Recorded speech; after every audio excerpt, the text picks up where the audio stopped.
नमस्कार, स्वागत है आपका अजीत अंजुम जी के यूट्यूब चैनल पर। मैं हूं अशोक वानखड़े।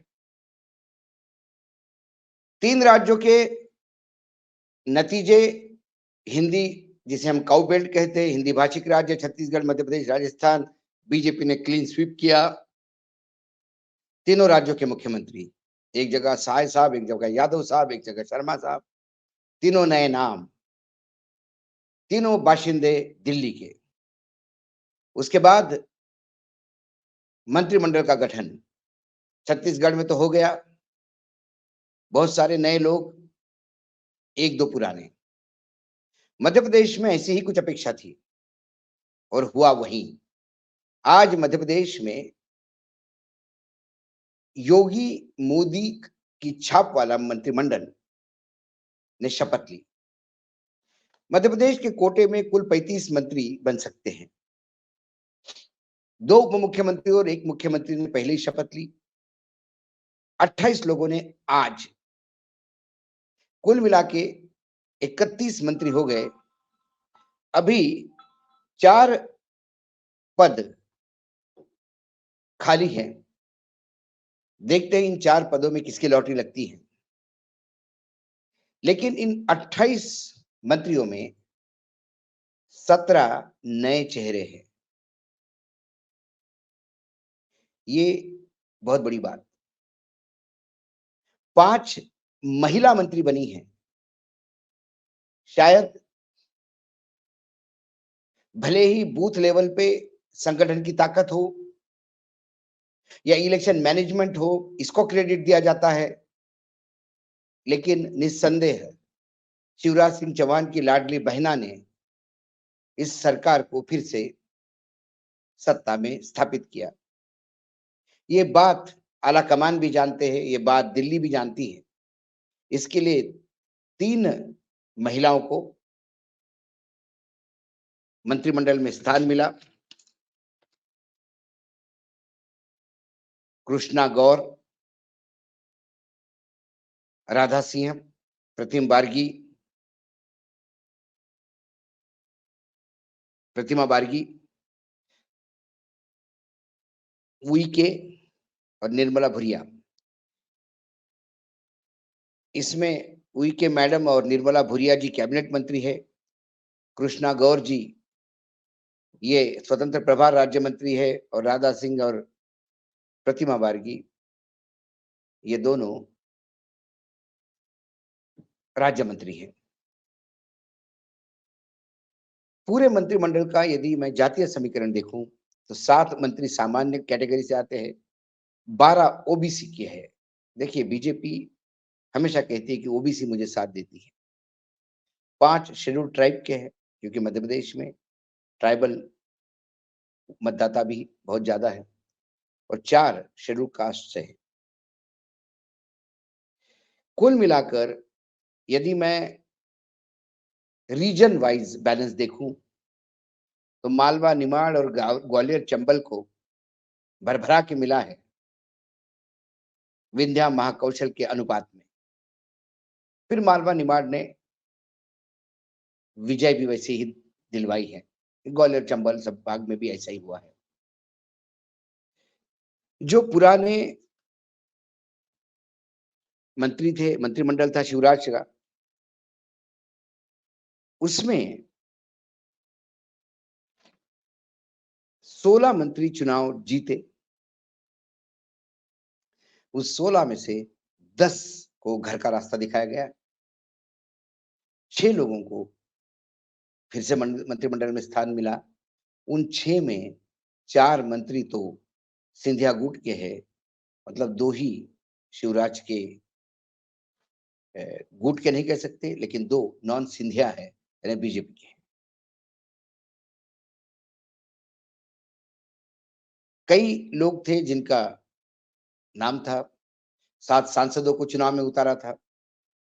7 में से 2 सांसद चुनाव हार गए, 4 को मंत्री बनाया। 1 रीता पाठक, उन्हें छोड़ दिया गया क्योंकि उसी संभाग से उप मुख्यमंत्री भी आते हैं। मुझे लगता है ब्राह्मणों को बहुत ठीक ठाक तवज्जो मिली है। दूसरी तरफ जो कैबिनेट मंत्री थे तोमर साहब, उन्हें स्पीकर पद दे दिया है। प्रहलाद पटेल भी मंत्री बने हैं। जो नाम बड़े थे, चर्चा में थे, अजय वैष्णव, जयंत मलैया, सुरेंद्र पटवा, शैलेंद्र जैन, उषा ठाकुर, इनको ड्रॉप किया गया। कई बार ऐसा लगता है कि वर्तमान हाईकमान जो बीजेपी का, जो ज़्यादा बड़बोलापन करता है, उसे घर बिठाता है। मुझे याद है कि बड़े दिग्गज गोपाल भार्गव ये कह रहे थे अपने आम सभाओं में कि इस बार मुख्यमंत्री का चेहरा नहीं है। मेरे गुरु ने, आध्यात्मिक गुरु ने कहा कि चुनाव लड़ो, तुम्हारी लॉटरी लग जाएगी। बेचारे मुख्यमंत्री के लाइन में लगे हुए थे, मंत्री भी नहीं बन पाए। विश्वास सारंग, उप मुख्यमंत्री शुक्ला जी, कहा जाता है कि ये नजदीकी है शिवराज के, लेकिन वर्तमान में तो लगता है कि ये सब दिल्ली की पसंद है। बीजेपी के 163 विधायक जीत के आए, उनमें से 35 निकालना बहुत टेढ़ी खीर थी। बहुत सारे बड़े नाम थे। कैलाश विजयवर्गीय करीब-करीब 8 साल के बाद मंत्री बने हैं। इसके पहले मंत्री थे, उसके बाद जनरल सेक्रेटरी बनाए गए और उनके तो एमएलएशिप भी चली गई, कहीं राज्यसभा का जुगाड़ नहीं लगा। लेकिन इस चुनाव जीतने से कम फिर से वो मंत्रिमंडल में वापस आ गए हैं। जो बड़े नाम हैं मंत्रिमंडल में, जो पुराने, कैलाश विजयवर्गीय बड़ा नाम, प्रहलाद पटेल केंद्र में मंत्री थे, वो बड़ा नाम, विजय शाह ये 8 बार लगातार चुनाव जीते हैं, बहुत कंट्रोवर्सी में भी रहते हैं। हाल ही में जब वो चुनाव जीत गए और ये मंत्रिमंडल के गठन के बीच में जंगल में खाना बनाने का एक वीडियो आया। राकेश सिंह जबलपुर के, इनको भी मंत्री बनाया गया है। इंदौर शहर से कईयों को लाइन में थे। महेंद्र सिंह हार्डिया पहले मंत्री थे, उषा ठाकुर पहले मंत्री थी, मालिनी गौड़ बहुत दिनों से इंतजार कर रही थी, महापौर रह चुकी थी। रमेश मेंदोला भी प्रदेश में ही नहीं, चारों राज्यों में सबसे ज्यादा मार्जिन से जीतने वाले विधायक साबित हुए। तेलंगाना, मध्य प्रदेश, छत्तीसगढ़, राजस्थान, इन चारों राज्यों में सबसे ज्यादा मिले। लेकिन रमेश मेंदोला का ये दुर्भाग्य समझिए कि उनका नाम हमेशा कैलाश जी के साथ जुड़ता है।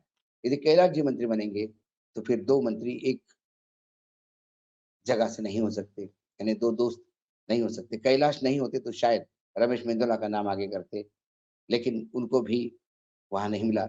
सिंधिया कोटे से प्रभुराम चौधरी चुनाव जरूर जीते, लेकिन उन्हें जगह नहीं मिली।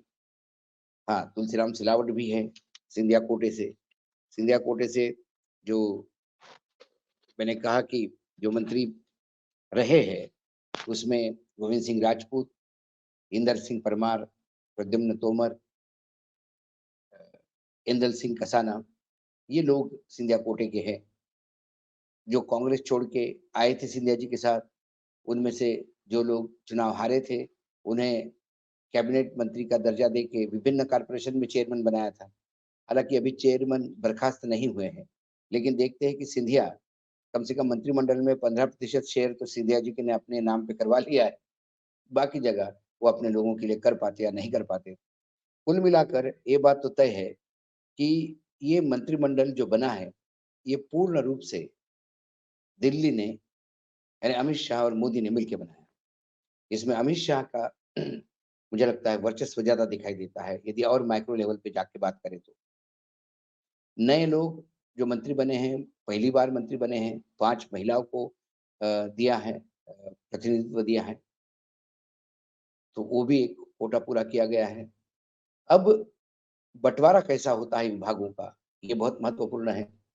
अर्बन डेवलपमेंट जैसा, पीडब्ल्यूडी जैसा, हेल्थ, ऊर्जा, ये बड़े मलाईदार डिपार्टमेंट है। गृह, वित्त, ये किसको मिलता है, इस पे होता है। लेकिन एक बात तय है, चाहे कैलाश विजयवर्गीय हो, चाहे विजय शाह हो या मुख्यमंत्री यादव जी हो, सरकार तो अब पूर्ण रूप से दिल्ली से चलेगी। क्योंकि जिस हिसाब से बड़े दिग्गजों को ठिकाने लगाया है, जीते हुए बड़े कैबिनेट मंत्री को, जिन्होंने सालों तक बीजेपी में रह के मंत्री पद भोगा है, उन्हें घर बिठाया। लेकिन वो लोग फिर जमीन से जुड़े हुए लोग भी हैं, जमीनी ताकत भी उन लोगों के पास है। कई लोग लहर में चुनाव जीतते हैं, कई लोग लगातार चुनाव जीत कर ये बताते हैं कि लहर हो ना हो, वो अपनी पकड़ मजबूत रखते हैं। लोकसभा चुनाव में क्या ये लोग जिनको किनारे लगाया है, ये किनारे बैठ के तकलीफ देंगे या किनारे बैठ के डिसिप्लिन में होके काम करेंगे? क्योंकि गुजरात में तो ये एक्सपेरिमेंट बाकायदा कई बार सफल हुआ है। जब पूरा का पूरा मंत्रिमंडल बदल दिया, वहाँ आवाज़ भी नहीं हुई और वहाँ आवाज़ कोई करता भी नहीं। नरेंद्र मोदी और अमित शाह जी का वो गृह राज्य है। लेकिन क्या ये एक्सपेरिमेंट मध्य प्रदेश, छत्तीसगढ़ और राजस्थान में लोकसभा में वैसा ही फल देगा जैसा गुजरात में दिया? या फिर शिवराज के लोग, ये 10 लोग बड़े कद्दावर नेता जिनका वजूद है वो घर बैठे हैं, वो घर बैठ के ताली बजाएँगे या फिर लोकसभा में खलल पैदा करेंगे? वसुंधरा के लोगों को कितना एडजस्ट किया जाता है? वसुंधरा के पास काफ़ी तादाद है और वसुंधरा के साथ समझाने में और लड़ने में काफ़ी समय भी बर्बाद हो गया आला-कमान का। ऐसे में वसुंधरा कितना उसको झेल पाती है, वसुंधरा लोकसभा में क्या करती है? ये देखने की बात है। छत्तीसगढ़ में भी वो विद्रोह वाली स्थिति नहीं है, क्योंकि कोई ताकतवर नेता छत्तीसगढ़ में बचा ही नहीं था। जो विद्रोह करने की ताकत रखता था, वो स्पीकर बन के बैठ गए हैं। बाकी जो बड़े नेता थे, जिनका कद था, जो विपक्ष की सुनामी में भी अपनी ताकत के साथ चुनाव जीत के आते थे। जैसे बृजमोहन अग्रवाल को तो मंत्री बना दिया, बाकी काफ़ी नए लोगों को भी वहाँ फर्स्ट टाइमर को भी वहाँ मंत्री बना दिया। लेकिन वो मंत्रालय फिर जैसे कि तीनों मंत्री हर दूसरे दिन दिल्ली में पाए जाते हैं, हर चीज़ के लिए दिल्ली पूछते हैं। अभी उसके बाद अधिकारियों का प्लेसमेंट होगा। जब अधिकारियों का प्लेसमेंट होगा, तो इस बात पे सिक्का बिल्कुल मुहर लग जाएगी कि फिर ये सरकार ये तीनों राज्यों की दिल्ली से चल रही है। जैसी महाराष्ट्र की, जैसी गुजरात की, जैसी उत्तराखंड की सरकारें दिल्ली से ही चल रही हैं। 2 इस ज़रूर इसमें अपवाद है, उत्तर प्रदेश और आसाम। आसाम इसलिए कि वो मुख्यमंत्री पूर्ण रूप से अपने आप में भी इतने सक्षम हैं कि वो सरकार कोई ऐसा काम नहीं करते जिससे आलाकमान नाराज़ हो बीजेपी का, लेकिन साथ में वो अपनी मनमर्जी भी कर रहते नहीं। और योगी आदित्यनाथ को लेके तो ये दोनों मोदी जी और अमित शाह जी लगातार वहाँ शह-मात का खेल उत्तर प्रदेश में चल रहा है। ये हम रोज़ सुनते हैं, विश्लेषित करते हैं। लेकिन आज मध्य प्रदेश का मंत्रिमंडल ने एक बार फिर मोहर लगाई कि ये मंत्रिमंडल यादव का नहीं, मध्य प्रदेश का नहीं। ये जो मंत्रिमंडल बना है, ये बना है योगी मोदी का। ये कैसा परफ़ॉर्म करता है? ये कितना डिलीवर कर सकता है? अधिकारी इनका सुनते हैं या फिर दिल्ली में जैसी स्थिति है कि अधिकारी कैबिनेट मंत्री को भी आँखें दिखाते हैं, वो स्थिति बनती है तो समय बताएगा और उसके नतीजे क्या आएँगे?